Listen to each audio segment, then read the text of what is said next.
Aquele caso ali nos anos 70, isso se inscrevia num espectro da Guerra Fria, então, existente.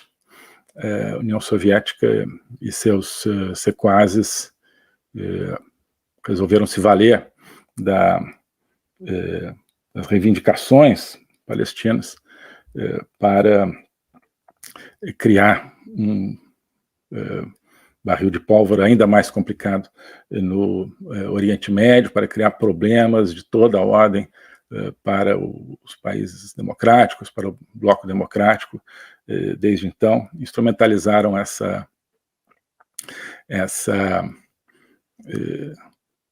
situação, né? Nunca estiveram interessados em defender palestinos nenhuns.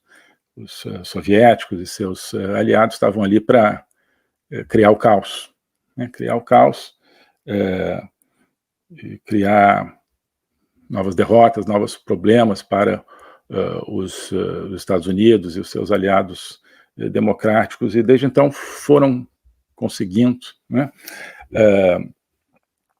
Criaram depois, um ano depois de Munique, a Guerra do Yom Kippur, né, movida por países árabes contra Israel num feriado judaico do Yom Kippur. Assim como hoje a ação foi feita num feriado judaico, Sukkot, se não me engano é o nome, e num dia de sábado, né, num Shabat, que é o dia de repouso e de louvor ao Senhor no judaísmo, né? Bem, então, em 73, Guerra do Yom Kippur, com a ideia de, né, talvez destruir Israel, enfim, países vizinhos motivados, movidos pela União Soviética, né, foram nessa linha de um ataque exterminador contra Israel. Não conseguiram. As próprias forças de Israel, com apoio dos Estados Unidos, conseguiram, no último momento, reverter a guerra e salvar a própria existência de Israel. Mas o objetivo estava atingido, de criação de caos, de criação de insegurança, geração de pânico, ruptura de relações normais. Tudo isso foi atingido e pouco depois veio a crise do petróleo, né, onde os países árabes, como uma espécie de retaliação pelo apoio dos Estados Unidos a Israel, que não deixou Israel ser destruído, elevaram o preço do petróleo, tudo isso engenhado pela União Soviética, né? Então, isso causou uma gigantesca crise econômica no Ocidente, né? Tudo a pretexto, né, da situação dos palestinos, que não ganharam absolutamente nada com nada disso, né? Pouco depois, 74, 75, Guerra Civil no Líbano, né, onde metade islâmica, muçulmana do país, também com apoio sempre do bloco dos comunistas, dos anti-liberdade, colocaram, né, na parede a população cristã do país. O país pacífico virou um outro país em guerra, em conflito. Aquilo que era um polo de estabilidade virou um polo de guerra também na região. Tudo isso por obra do bloco totalitário daquele momento, que não difere tanto assim do bloco totalitário de hoje, né?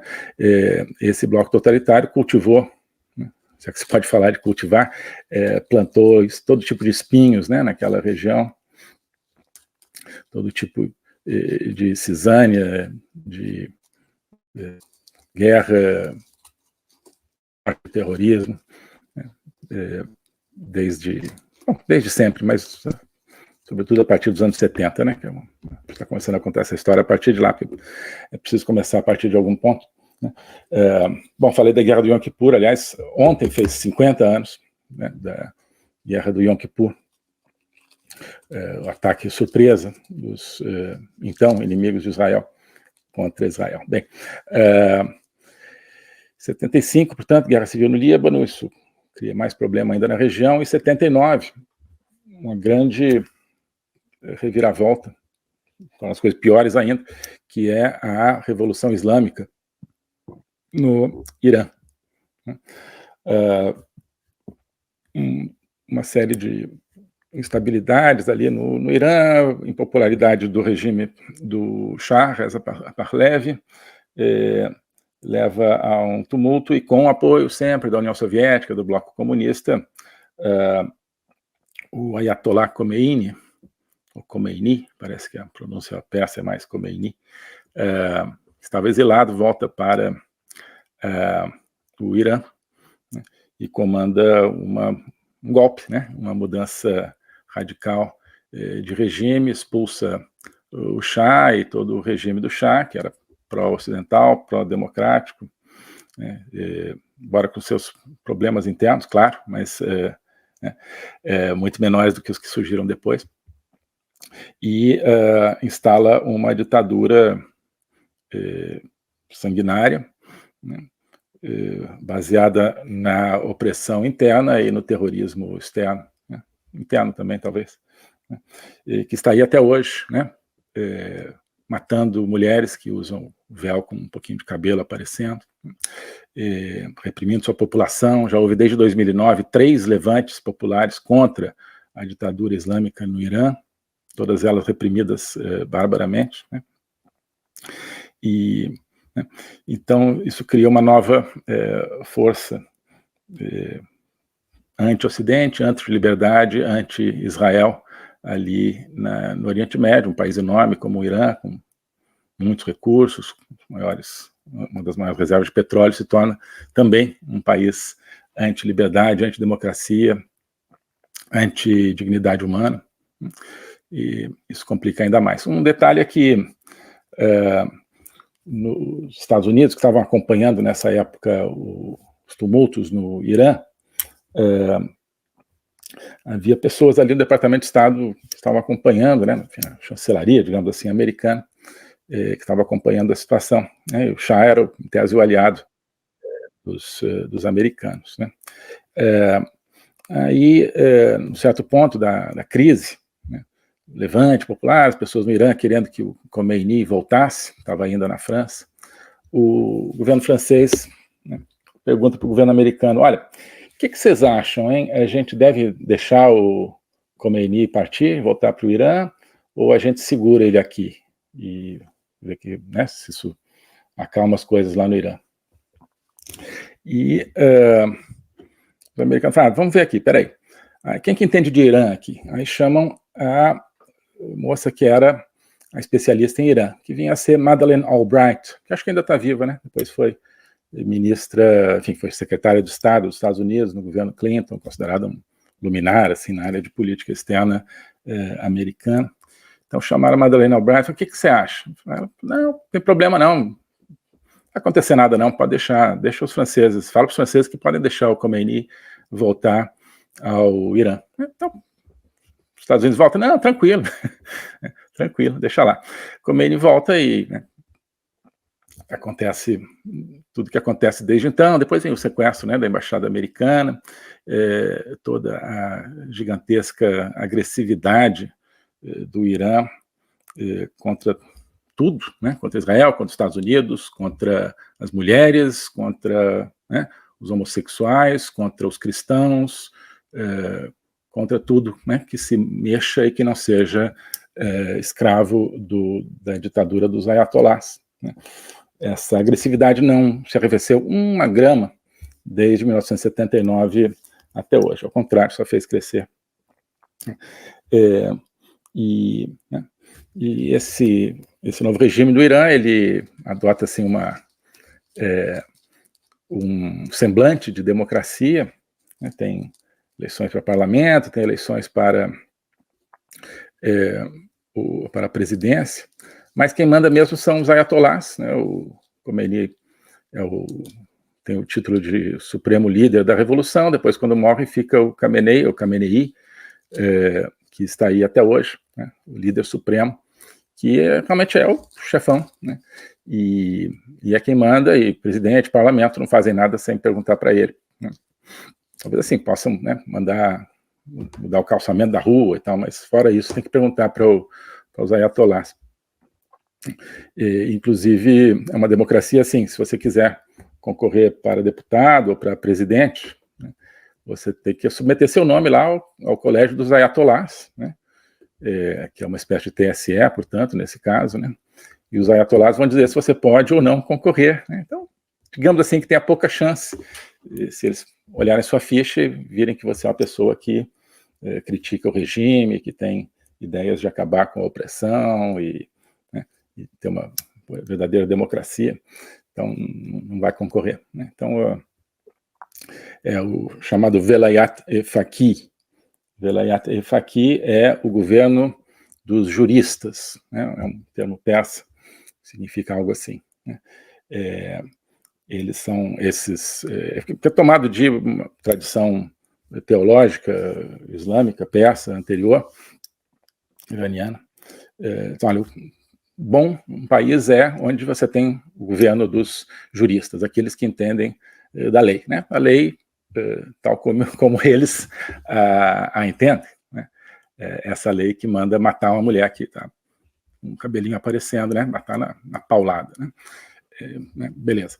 Então, isso é o Velayat-e-Faqih, governo dos juristas, né? Qualquer semelhança é mera coincidência com qualquer outro país.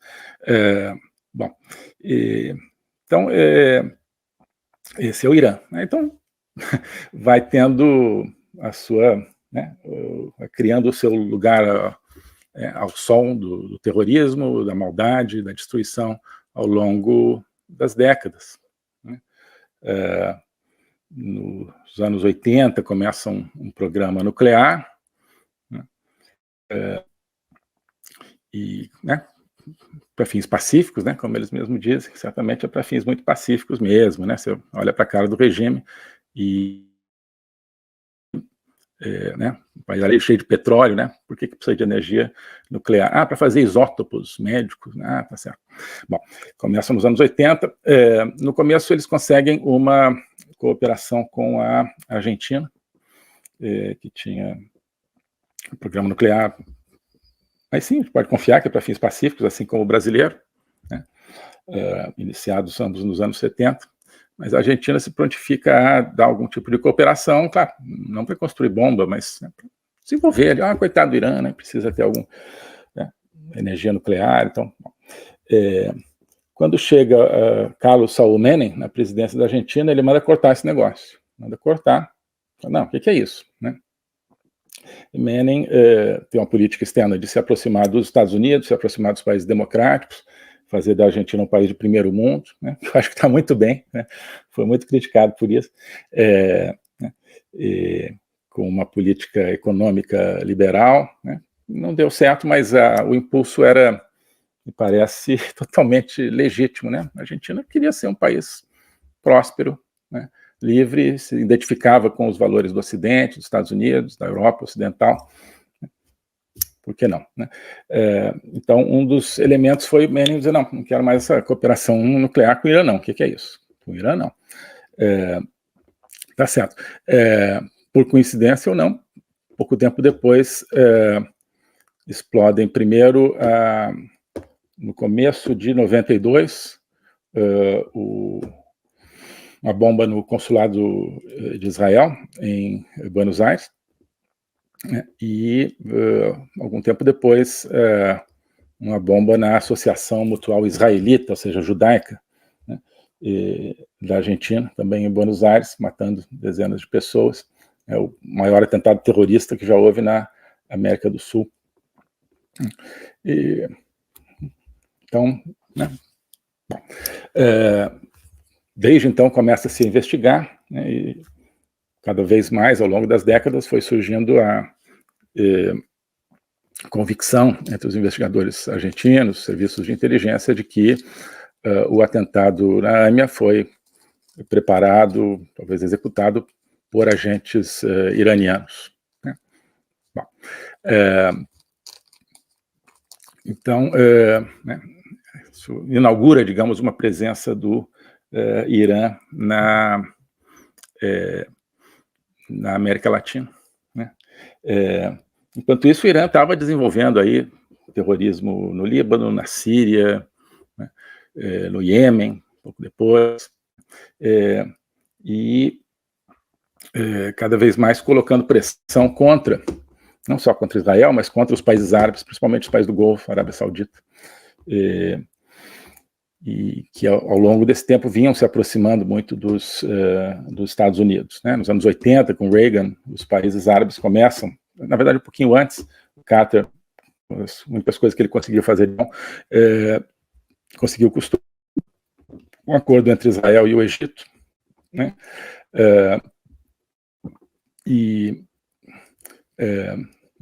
E depois Reagan consegue aprofundar a relação dos Estados Unidos com todo o mundo árabe.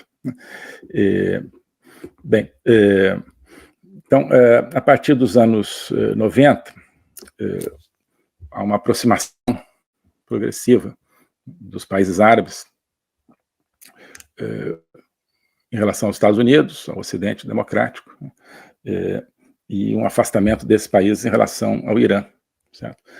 O Irã vai se tornando a grande ameaça naquela região, tanto a Israel quanto aos países árabes.